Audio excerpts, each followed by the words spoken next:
Four lane के मुआवजे की विसंगतियों को लेकर भानबरड़ किसानों में आक्रोश। विसंगतियां दूर नहीं की तो किसान करेंगे आंदोलन। इंदौर इच्छापुर राजमार्ग को फोरलेन बनाने के लिए एनएचटीसी द्वारा की जा रही भूमि अधिग्रहण में कानून कायदों को ताक में रख दिया गया है और मनमाने तरीके से मुआवजा तय किया जा रहा है। इससे ग्रामीणों में रोष गहरा रहा है। समीपस्थ ग्राम भानबरड़ के कृषक हुकुमचंद मलगाया और बालक राम चौधरी, इंदर बिरला, बालक राम शेरगाया, बाबू चौधरी, दिनेश पटलिया ने मुआवजे में व्याप्त विसंगतियों के बारे में बताया कि अभी तक किसानों को यह नहीं बताया गया है कि उनकी जमीन के मुआवजे का क्या आधार है।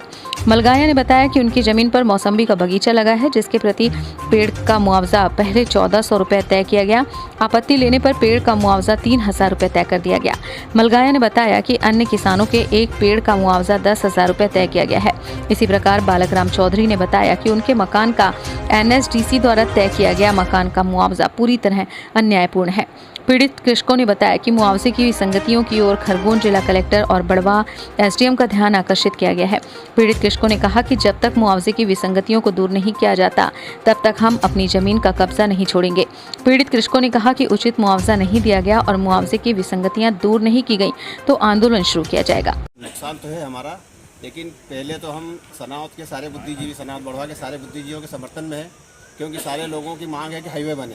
हम हाईवे के विरोधी नहीं है, लेकिन किसानों की जो जायज़ मांग है वो पूरी होना चाहिए। जैसे मेरा मकान जा रहा है तो हाईवे वाले उसमें आनाकानी कर रहे पैसा देने से। दूसरी चीज़ ड्रिप लगी है, बोले ड्रिप का हम पैसे नहीं देंगे, बाउंड्री वाल के पैसे नहीं देंगे, गैलरी नहीं लेंगे, तो 200-250 रुपये स्क्वायर फीट का भाव बता रहे हो हमारे को, वो दादागिरी कर रहे हैं। अपन क्या चाहते हैं? हम चाहते हैं कि जो शासन का नियम है, सरकार की जो योजना है, पूरा उसका फायदा मिले। हम ये नहीं चाहते कि हमको ज़्यादा दो, पर जो नियम का नेशनल हाईवे के अधिकारी बोलते हैं कि पीडब्ल्यू वाले करेंगे, हम नहीं करेंगे। जबकि मेरे मकान आपने देखा, सारे पत्रकार भाइयों ने गेट लगे हुए हैं। अब गेट के अंदर कैसे सर्वे करा, कैसे सीमांकन करा, कैसे मूल्यांकन करा, ये मुझे भी नहीं पता है। आज तक कोई नहीं आया वहाँ, खेत में भी नहीं और इनके मकान पे भी। क्या नाम आपका? बालक राम चौधरी। हाँ, मैं हुकुमचंद गुजर, भानबरड़ निवासी का होकर, मेरा खेत हाईवे में जा रहा है और उसमें मौसम्बी का बगीचा है। लगभग 229 पेड़ मौसम्बी के जा रहे हैं और मुझे पिछले 2 वर्ष से मौसम्बी की फसल मिल रही है।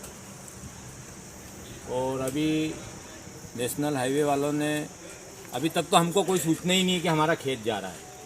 कागज़ पे तो कोई नोटिस नहीं मिला, कोई खेत में सीमांकन नहीं हुआ, कुछ नहीं। सब ऊपर तक भी काम हो रहा है। मौखिक में आते हैं, मौखिक में जाते हैं, बात भी मौखिक में करते हैं बस।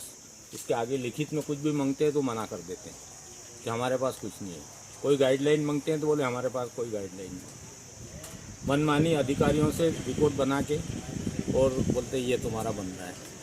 हमको 229 पेड़ में से आधे का 205 पेड़ ले रहे हैं। 229 में से 205 ही ले रहे हैं। 105 नहीं, 205। तो 205 में से 105 के 10,000 रुपये प्रति पेड़ और 100 पेड़ के 3,000 रुपये प्रति पेड़। बोले ऐसा हम देंगे और ऐसा हमने बना लिया। तो हमने कहा आधे के क्यों कम? बोले ऐसा ही है, हमारी मर्जी। उसमें एक प्रशांत नाम का अधिकारी है, वो बोलता है कि ये भी नहीं मिलेंगे ज़्यादा करोगे तो ऐसी दादागिरी करते हैं, किसानों के साथ बदसलूकी से बात करते हैं। अन्य जगह में भी आपका खेत है, उसके मुआवजे में कुछ परिवर्तन? उसके और इसके मुआवजे में फ़र्क आया। वही तो हमने जब तो हमको पल्ले पड़ा कि खंडवा में हमारा खेत था, वहाँ 3,000 रुपये अनार के पेड़ के वो बना था और यहाँ हमने देखा तो ये पहले 1,400 रुपये बता रहे थे। तो जब हमने वहाँ का बताया तो फिर इनने यहाँ का 3,000 रुपये तो फिर लिया, डबल से बना। और जब हमको फिर देसगांव में गया और वहाँ कुछ नींबू के पेड़ गए हुए थे बगीचे, तो उन किसानों से मैंने संपर्क किया तो बोले हमको तो 10,000 रुपये मिले। फिर मैंने इनको सूचना करी कि मैंने कहा भैया तुमने वहाँ तो 10,000 रुपये दिए और हमको 3,000 और भी दे रहे हो। तब फिर इनने आधे के 10,000 करे और आधे के 3,000, और नहीं तो ये वो 1,400 में लूट लेते। आप संतुष्ट हो गए? नहीं, बिल्कुल नहीं, बिल्कुल। अपन क्या चाहते हैं? हम तो पूरे पे जो 10,000 की अगर गाइडलाइन है पूरे की 10,000 दें, और नहीं तो हमको मतलब कम से कम 20 साल का मुआवजा दें उसका फसल का, क्योंकि हमने उसको उखाड़ने के लिए इनको एनएच वालों को देने के लिए थोड़ी लगाया है बगीचा। बगीचा हमारी लाइफ के लिए लगा है कि हमको बुढ़ापे में सहयोग करेगा बगीचा। वो तो हमारा इंश्योरेंस है कि 20 साल हमको देखना नहीं पड़ेगा, मैं मरूंगा जब तक वो पूरेगा। इसलिए हमने बगीचा लगाया है। इनको हम बोल रहे हैं कि भाई तुम दूसरी जगह से निकाल लो, हमारा बगीचा बचा दो, हम तुमको देने की इच्छुक नहीं है। और बाउंड्री पे तार फेंसिंग है, वो जाली फेंसिंग, बोले ये हमारे नियम में नहीं आता। उसके बाद ड्रिप इरिगेशन लगा है, हमने कहा इसका मुआवजा, बोले ये हमारे नियम में नहीं आता। तो हमने कहा कि भाई तुम्हारे नियम में नहीं आता है तो तुम्हारे नियम की कापी हमको दो, भाई हमको बताओ सही कहाँ तुम्हारे नियम में लिखा हुआ है। तो कोई बोले हमारे पास कोई कापी नहीं, हमारे पास कोई वो नहीं है। आगे क्या करेंगे अपन? अब आगे क्या, हम तो अब वो कलेक्टर साहब के पास भी गए थे, उनके पास भी गुहार लगा है, एडीएम पास भी 2 बार हुआ है, एडीएम साहब को भी गुहार लगा है। कलेक्टर साहब ने बोला है, बोले कि हम देखते हैं